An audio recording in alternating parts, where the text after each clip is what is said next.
Welcome to our channel. Today we how to update your Ecobee remote sensors firmware automatically. Quick tutorial step by step clearly. To update your Ecobee remote sensors firmware automatically, start by ensuring your Ecobee thermostat is connected to Wi-Fi. Open the Ecobee app on your smartphone or tablet. Log in to your Ecobee account if prompted. Once logged in, navigate to the main dashboard of your thermostat. Tap on the menu icon located in the top left corner of the screen. Select Settings from the drop-down menu. In the Settings menu, scroll down and select About. Here, you will find information about your Ecobee device, including the current firmware version. Look for an option labeled Update Firmware or similar.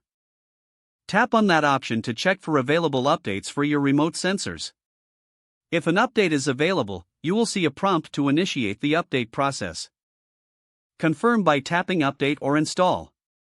The update will begin, and you will see a progress indicator on your screen. Wait for the update to complete, which may take a few minutes. Once the update is finished, you will receive a notification on the app. After the notification appears, your remote sensors will automatically reboot.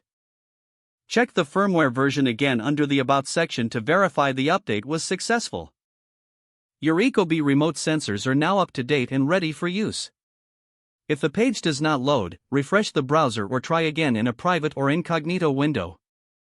Make sure you are using the correct email address, then retype it carefully to avoid small typos. If your password is not accepted, use the reset option and create a new strong password you can remember. Check your spam folder for verification or security emails, then complete any requested confirmation steps. Enable two-factor authentication if available to improve account security and reduce unauthorized access risk. After signing in, review your profile details so your contact information and settings are accurate and current. If you see an error message, note it down and try again after restarting your device and internet connection.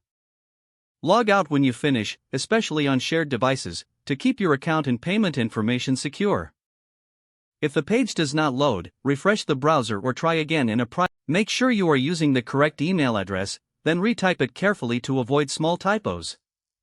If your password is not accepted, use the reset option and create a new strong password you can remember. Check your spam folder for verification or security emails, then complete any requested confirmation steps. Don't forget to like this video and subscribe to our channel for more step-by-step tech guides.